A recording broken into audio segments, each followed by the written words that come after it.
একজন মহিলা তার সন্তান হয় না, সময় তো শর্ট, মহিলার সন্তান হয় না, সন্তান হওয়ার জন্য বহু ডাক্তার কবিরাজের কাছে গিয়েছে, কোনো মতেই সন্তান হয় না। তিনি একদিন চিন্তা ভাবনা করে একটা নিয়ত করছে যে আমার যদি একটি সন্তান হয় তাহলে আমি 1 মণ গু খাবো। শশি শশি শশি বলুন তো আপনারা, 1 মণ শশি, আমার দেশীয় ভাষাকে গু, 1 মণ শশি খাইব। মহিলা হুজুরের কাছে গেছে, গিয়া দুঃখের কথাটা বলছে, হুজুর আমার তো আমি একটা শপথ করেছিলাম, মান্নত করেছিলাম যদি আমার সন্তান হয় তাহলে 1 মণ শশি খাবো। হুজুর আমার শপথের পরে সন্তান তো জন্ম হয়েছে, এখন শশি খাওয়া কি গু খাওয়া কি সম্ভব হুজুর? এখন আমি কি করতে পারি? হুজুর বললেন, না তুমি যে মান্নত করেছো 1 মণ গু খাওয়া তো একজন মানুষের সম্ভব না, অল্প একটু খাওয়া যায়, 1 মণ গু খাওয়া কি সম্ভব? বলেন সম্ভব। আমরা কি আল্লাহর জিকির করতে চাই কি চাই না? নবীজির দুরূদ পড়তে চাই কি চাই না? ভাইরা আমার, আল্লাহর জিকির সবচেয়ে বড় আমল, এর চেয়ে বড় আমল আর হইতে পারে না। ভাইরা আমার, এজন্য আল্লাহ বলেছেন, আল্লাযীনা আমানু ওয়া তাতমাইন্নু কুলুবুহুম বিযিকরিল্লাহ, আলা বিযিকরিল্লাহি তাতমাইন্নুল কুলুব। যারা বলেন সুবহানাল্লাহ। আমার আল্লাহ বলতেছেন, আল্লাযীনা আমানু, সত্যিকারে মুমিন তারাই যারা আল্লাহর প্রতি দৃঢ় বিশ্বাসী রাখে, মজবুত বিশ্বাস রাখে। আপনাদের বিশ্বাস আছে কি নাই? আল্লাহর প্রতি বিশ্বাস আছে কি নাই? আল্লাহ আছে কি নাই? সত্যি তো? এটাই বলছে, সত্যিকারে মুমিন তারাই যারা আল্লাহর প্রতি দৃঢ় মজবুত বিশ্বাসী, আর তারাই আল্লাহর জিকির করলে তার অন্তরটা প্রশান্তি লাভ করে। ধরে বলেন সুবহানাল্লাহ। আল্লাহ বলতেছেন, এদের সামনে যখন আল্লাহর জিকির করা হয়, আল্লাহর জিকিরে তাদের অন্তরটা কলবটা প্রশান্তি লাভ করে। সুবহানাল্লাহ। আল্লাহ তাআলা বলতেছেন, আলা বিযিকরিল্লাহি তাতমাইন্নুল কুলুব। সাবধান সাবধান মুমিন বান্দার অন্তর আল্লাহর জিকিরেই প্রশান্ত লাভ করবে, দুনিয়ার খাদ্যে লাভ করবে না, দুনিয়ার টাকায় লাভ করবে না, দুনিয়ার সম্পদে শান্তি লাভ করবে না। মুমিন বান্দার অন্তর আল্লাহর জিকিরেই প্রশান্তি লাভ করবে। ও ভাইরা আমার, তাহলে কি আমাদের আল্লাহর জিকির করতে হবে কি হবে না? আল্লাহর জিকির, নামাজ ও জিকির, সুবহানাল্লাহ, আলহামদুলিল্লাহ, আল্লাহু আকবার, এটিও জিকির। ভাইরা আমার, নামাজ আসার আগে সুবহানাল্লাহ, আলহামদুলিল্লাহ, আল্লাহু আকবার, লা ইলাহা ইল্লাল্লাহ, এই জিকিরের প্রচলন ছিল, তখন নামাজ ছিল না। নামাজ আসার আগে এই জিকিরগুলো নফল হয়ে গেছে। নফল হইলে কি হয়েছে? অন্তর পরিষ্কার করার জন্য হলো এই জিকির, আল্লাহর জিকির। সুবহানাল্লাহ। ভাইরা আমার, নবীজি বলেছেন, এই হাদিসটি সহিহ বুখারী শরীফের মধ্যে আসছে। আল্লাহর নবী বলেছেন, আবু মুসা আশরামি হাদিসটি ব্যবস্থা করেছেন। ওয়ান আবি মুসা আশরামি রাদিয়াল্লাহু তাআলা قال قال رسول الله صلى الله عليه وسلم مثل الذي يذكر ربه والذي لا يذكر كمثل الحي والميت। যারা জিকির করে, যারা জিকির করে না, তাদের অবস্থা কি?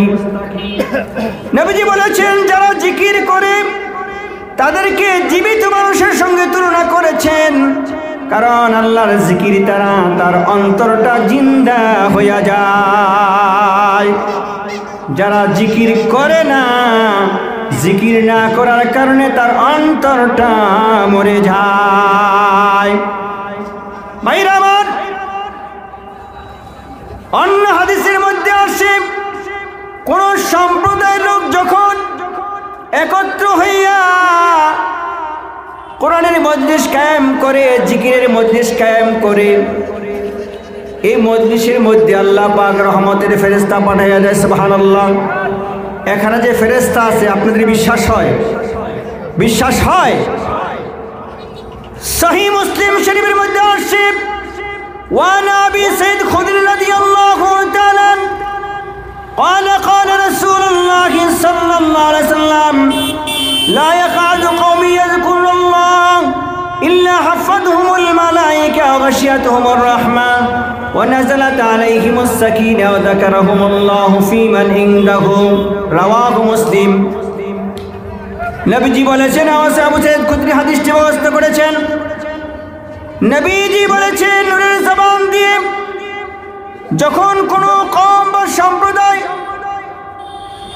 মজলিস কায়েম করে, সেখানে কোরআন বলে, আমি আল্লাহর জিকির করে, সে অনুষ্ঠানটাকে আমি আল্লাহর রহমতের ফেরেশতা দিয়ে বেষ্টনী দিয়ে ফেলি। সুবহানাল্লাহ।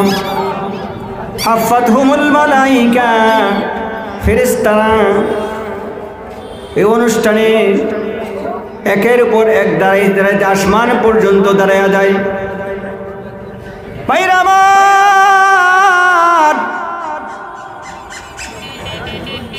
আল্লাহ পাক এই ফেরেশতাদের উপর রহমত বর্ষণ করেন, এই মজলিসের উপর রহমত বর্ষণ করেন। আর আল্লাহ পাক তার নিকটবর্তী ফেরেশতাদেরকে জিজ্ঞাসা করেন, ও আমার ফেরেশতারা, আমার এই বান্দাগুলো এই মজলিসে বসে কি চায়? আল্লাহ জিজ্ঞাসা করলে ফেরেশতারা বলে, আল্লাহ এই মজলিস বসে তারা আপনার জিকির করে, রাসূলুল্লাহর দরুদ শরীফ পড়ে, তারা গুনাহ থেকে পানা চায়, জাহান্নাম থেকে মুক্তি চায়, জান্নাতের আকাঙ্ক্ষা করিতেছে। ভাইরা আমার, তখন আল্লাহ পাক জিজ্ঞাসা করে, এই বান্দাগুলি যে জাহান্নাম থেকে মুক্তি চায়, তারা কি জাহান্নাম দেখেছে? কয় না। কয় জাহান্নাম যদি দেখতো তাহলে তারা কি করত? আরো কঠিন ভাবে, আরো জোরদার দিয়ে জাহান্নাম থেকে মুক্তি চাইতো। আমার আল্লাহ বলে না, জাহান্নাম যেহেতু না দেখাই জাহান্নাম থেকে মুক্তি চায়, ফেরেশতারা তোমরা সাক্ষী থাকো, আমি আমার এই বান্দাগুলোকে ক্ষমা করে দিয়া তাদেরকে জাহান্নাম থেকে মুক্তি দিয়ে দিলাম। আবার বলে, আর কি চাই? জিকির করে, ইস্তিগফার করে, গুনাহ মাফ চায়, আর জান্নাতের আকাঙ্ক্ষা করিতেছে গো আল্লাহ। আল্লাহ জিজ্ঞাসা করে, বান্দাগুলো কি জান্নাত দেখেছে? কয় না, জান্নাত দেখে নাই। ও জান্নাত যদি দেখতো তারা আরো জোরদার করে জান্নাতের, আরো জান্নাত পাওয়ার জন্য আরো বেশি আকাঙ্ক্ষা করিত। আল্লাহ বলেন, জান্নাত না দেখে তারা জান্নাতের আকাঙ্ক্ষা করে, তোমরা সাক্ষী থাকো, এই বেহেশতের বাগানে যারা বসে আছে, এই মজলিসে যারা বসে আছে, আমি আল্লাহ তাদের ইস্তিগফারের কারণে, তাদের জিকিরের কারণে, তাদের আমলের কারণে, সুবহানাল্লাহর কারণে তাদেরকে ক্ষমা করে দিয়া জান্নাতি বানাইয়া দিলাম। আপনার কি জান্নাতি হইতে চান না? কার কাছে হাত তুলে দেখান তো একটু। নারে তাকবীর, নারে রিসালাত, আল কোরআনের আলম, আল হাদিসের আলম। আপনারা জান্নাতের বাগানে বসা আছেন, বিশ্বাস আছে আপনাদের? নবীজি বলেছেন, وعن أنس رضي الله تعالى قال قال رسول الله صلى الله عليه وسلم إذا مررت برياض الجنة فارتووا قالوا يا رسول الله ما رياض الجنة قال حلاق الذكر সুবহানাল্লাহ বলেন। নবীজি বলেছেন, যখন তোমরা জান্নাতের বাগানে বিচরণ করো তখন তোমরা উহাতে সময় দিয়া জান্নাতের ফল ভক্ষণ করে উপকৃত লাভ করিও। এই জান্নাতের বাগান, এইটা ওয়াজের মাহফিল, জিকিরের মাহফিল, জান্নাতের বাগান। এখানে আবার ফল কি?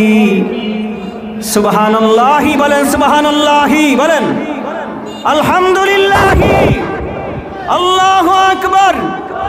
এইগুলো হলো জান্নাতের ফল। যারা এই জান্নাতের বাগানে বসে আছেন, জান্নাতের ফল ভক্ষণ করিতেছেন, এই ফলগুলো ছোট মোটো না, অনেক বড় ফল। ভাইয়ের প্রাণের ভাইরা, মরার পরে বুঝতে পারবেন কত স্বাদ এই ফলের। ও মুমিন ভাইরা, সাহাবায়ে কেরাম জিজ্ঞাসা করলেন, ইয়া রাসূলুল্লাহ, দুনিয়াতে জান্নাতের বাগান কি গো নবীজি? নবীজি বললেন, ক্বালা হিলাকুজ জিকির, জিকিরের অনুষ্ঠান হলো জান্নাতের বাগান। যারা বলেন সুবহানাল্লাহ।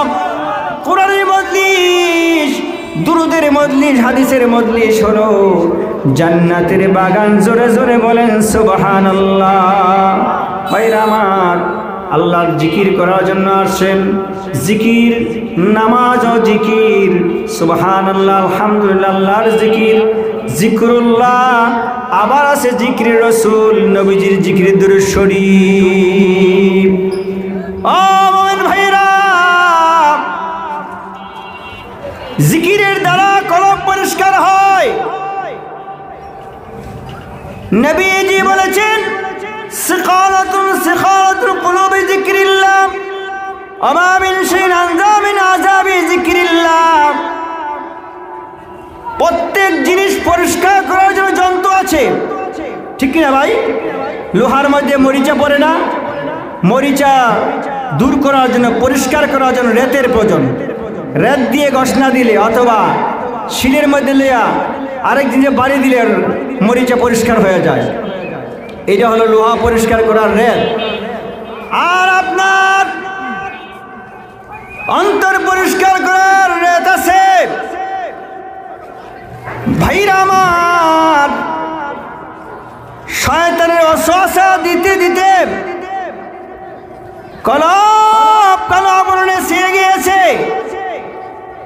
এজন্য নামাজের স্বাদ পান না, ওয়াজ মাহফিলে আসতে চান না, ওয়াজে আসলে বসতে চান না, জান্নাতের বাগানে বসতে চান না। দুনিয়ার গান, দুনিয়ার তামাশা, দুনিয়ার বেহায়া গান, বেসরা গান, এগুলো মজা লাগে, কোরআন মজা লাগে না। একমাত্র কারণ কি জানেন? শয়তান ওয়াসওয়াসা দিয়া কলবকে অন্ধকারাচ্ছন্ন করে দিয়েছে। নবীজি আবার বলেছেন, আশ-শাইতানু জাসিমুন আলা কলবি ইবনি বনি আদম, ফাইযা যাকারাল্লাহু খানাসা ওয়া ইযা গাফালা ওয়াসাসা। যখন আল্লাহর বান্দা আল্লাহর জিকির করে, জিকিরের দ্বারা শয়তানরা পালিয়ে যায়। সুবহানাল্লাহ বলেন। জিকির করলে শয়তান পালায়। দেখছেন, জিকির করলে কি শয়তান পালায়। শয়তানকে একটু খেদাইবেন, একটু কোন লা ইলাহা ইল্লাল্লাহ, লা ইলাহা ইল্লাল্লাহ, লা ইলাহা ইল্লাল্লাহ, লা ইলাহা। ও ভাইরা, এই জিকির করবেন, শয়তান পালিয়ে যাবে, শয়তান আপনার কাছে আসতে পারবে না। নবীজি আবার বলেন, যখন তুমি জিকির দিয়ে গাফিল হয়ে যাইবা, ফাইজা গাফালা ওয়াসওয়াসা, শয়তান আবার এসে তোমারে ওয়াসওয়াসা দিবে। ভাইরা আমার জন্য আল্লাহ বলেন, তুমি সর্বক্ষণ আমি আল্লাহর জিকির করো, রাস্তা দিয়ে হাঁটো আল্লাহর জিকির করো, কাজকর্ম করো আল্লাহর জিকির করো, লাআল্লাকুম তুফলিহুন, তোমার জীবন সফল কাম হয়ে যাবে। সুবহানাল্লাহ। জীবনটা কি সফল কাম করতে চান? আমরা তো সফল মনে করি যার এই জগতে দুই একটা বাড়ি আছে, যার একটা ছেলে বিসিএস ক্যাডার, যার কয়েক কোটি টাকার মালিক, সে, তাকে আমরা সফল মনে করি। আসলে ভাই, তারা সফল নয়। যে ব্যক্তি আল্লাহকে সন্তুষ্ট করতে পেরেছি। ইমাম গাজ্জালী রহমাতুল্লাহ আলাইহি একদিন এক পুকুর পাড়ে নদীর পাড়ে দাঁড়ানো। ইমাম গাজদালির সামনে এসে কুকুর দাঁড়ায় গেছে, আদম কুকুর। কুকুর ডাক দিয়ে বলতেছে, ইমাম গাজদালি। কুকুরের জবান খুললো, মানুষের মতো কথা বলতে শুরু করলো। ইমাম গাজদালিকে জিজ্ঞাসা করি, ইমাম গাজদালি বলেন, আপনি উত্তম না আমি উত্তম? বলেন তো, কুকুর উত্তম না ইমাম গাজদালি উত্তম? কুকুর উত্তম না মানুষ উত্তম? বলেন, কুকুর উত্তম না মানুষ উত্তম? এখন কুকুর বলতেছে ইমাম গাজদালিকে, আপনি উত্তম না আমি উত্তম? ভাইরা আমার, ইমাম গাজদালি রহমাতুল্লাহ আলাইহি বললেন, ও কুকুর, আমি যদি আল্লাহ ও রাসূলকে সন্তুষ্ট করে জান্নাতি হইতে পারি, আমি তোমার থেকে তাহলে উত্তম। জোরে বলেন সুবহানাল্লাহ। আর আল্লাহ এবং রাসূল যদি আমার প্রতি অসন্তুষ্ট হয়ে যায় আর আমি যদি জাহান্নামী হয়ে যাই, তাহলে আমি তোমার থেকে অধম। ভাইরা আমার, ও মুমিন ভাইরা, আপনারা কি উত্তম মানুষ হইতে চান না অধম মানুষ হইতে চান? উত্তম মানুষ হইতে চাইলে আল্লাহর জিকির করতে হবে, আল্লাহর হুকুম পালন করতে হবে। আল্লাহর হুকুম পালন করার শর্ত হলো আপনাকে হালাল খাইতে হবে, হারামকে বর্জন করতে হবে। আল্লাহ বলেছেন, ওয়াহাল্লাল্লাহুল বাইয়া ওয়া হাররামার রিবা। আমি আল্লাহ ব্যবসাকে হালাল করে দিয়েছি, সুদকে হারাম করে দিয়েছি। ও মুমিন ভাইরা, আপনারা তো কাপড় পোশাক পরে, কাপড় কিনিয়া পরিয়া নামাজ পড়েন। ভাইরা আমার, একটু উদাহরণ, এক কথা বুঝাইবার জন্য বলি। নবীজি বলেছেন, মান ইস্তারা সাওবান বিআশি দারাহিমা অফিহি দিরহামুন হারামুন লাম ইয়াকবালুল্লাহু সালাতাম মা আলাইহি মা দামা আলাইহি। নবীজি বলেন, তুমি 10 দিরহাম দিয়ে কি পরনের বস্ত্র ক্রয় করেছো, 9 দিরহাম ভালো উপার্জন করেছো, হালাল ভাবে উপার্জন করেছো, 1 দিরহাম টাকা ওই বস্ত্রের মধ্যে হারাম পর্যায়ের উপার্জিত টাকা যোগ করে কিনেছো। সালাতাম মা দামা আলাইহি, এই 1 দিরহামের কারণে বাকি 9 দিরহাম নষ্ট হয়ে গেছে।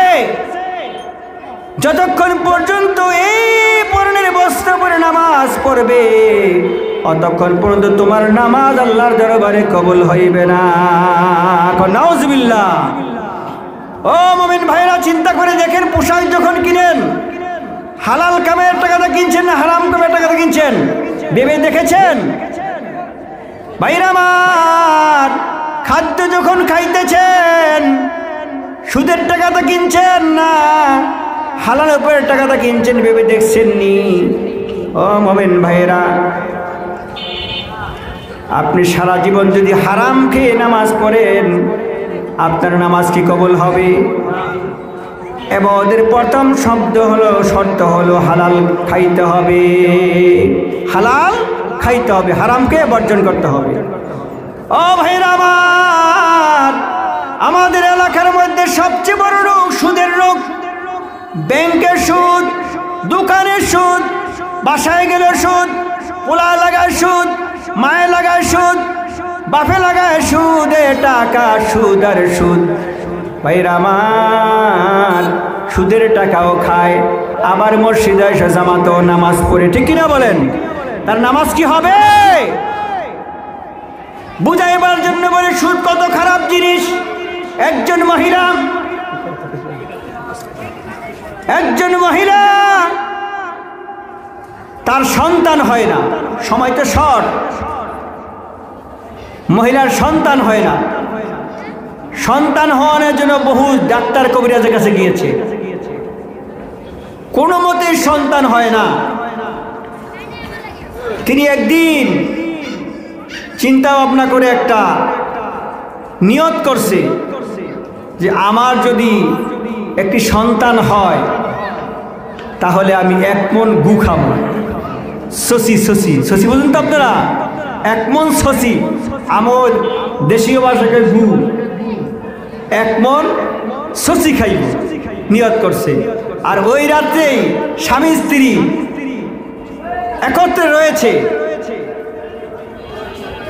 দেখা গেল তার 10 মাসে একটা সন্তান জন্ম হয়েছে। নিয়ত করছে কি, এক মন গু খাইব, শশি খাইব। ও মুমিন ভাইরা, আল্লাহওয়ালা ভাইরা, সন্তান জন্ম হওয়ার পরে এই মহিলা চিন্তা করতে লাগলেন, আমি তো শপথ করেছি সন্তান হইলে, মান্নত করেছি সন্তান হইলে এক মন গু খামু। গু খাওয়া কি সম্ভব বলেন? এখন মহিলাকে আমি আর কি করব? কোনো উপায় না, হইয়া তার মান্নত তো পূরণ করতে হইব। এক হুজুরের কাছে গেছে, যাইয়া দুঃখের কথা বলছে, হুজুর। পরে ওয়াজেব এক ফাঁকে দিয়ে বলে এলাকাবাসীকে আজ ইউজ করতে পূর্বাসীকে ধন্যবাদ ওয়াজ করার জন্য, আর কিছু না, এখন না, পরে। ভাইরা আমার, মহিলা হুজুরের কাছে গেছে, গিয়া দুঃখের কথাটা বলছে, হুজুর আমার তো, আমি একটা শপথ করেছিলাম, মান্নত করেছিলাম, যদি আমার সন্তান হয় তাহলে এক মন শশি খামো। হুজুর আমার শপথের পরে সন্তান তো জন্ম হয়েছে, এখন শশি খাওয়া কি, গু খাওয়া কি সম্ভব হুজুর? এখন আমি কি করতে পারি? হুজুর বললেন, না, তুমি যে মান্নাত করেছো এক মন গু খাওয়া তো একজন মানুষ সম্ভব না, অল্প একটু খাওয়া যায়, এক মন গু খাওয়া কি সম্ভব? বলেন সম্ভব। এইবার হুজুর তাবির দিলেন, গু খাইতে হবে না, তুমি একটা কাজ করবা, তোমাদের এলাকায় সুদ খায় কি? হুজুর আছে। তার ঘরের মধ্যে গিয়া, তার ঘরের মধ্যে গিয়া এক নলা খানা খাইবা, তাহলে এক মন গু খাওয়ার ওয়াদা পূরণ হইয়া যাবে। কন্যা উজবিল্লাহ, এক মন গু খাওয়া আর সুদ করে করে এক নলা খানা খাওয়া সমান। কন্যা উজবিল্লাহ, কত জঘন্য, কত জঘন্য সুদ! আল্লাহ বলেছেন, আল খামরু আল মাইসির মিন আমালিশ শায়াতিন, সুদ খাওয়া, ঘুষ খাওয়া, তাস খেলা, জুয়া খেলা, মদ পান করা, এগুলো শয়তানের আমল। আল্লাহ পাক আমাদের সকলকে আল্লাহর জিকির করার তৌফিক দেন, আমিন। আপনারা আল্লাহর জিকির করবেন তো? আল্লাহর জিকির করার তৌফিক দেন, আমিন। হালাল ভক্ষণ করার তৌফিক দেন, আমিন। হারামকে বর্জন করার তৌফিক দেন, আমিন।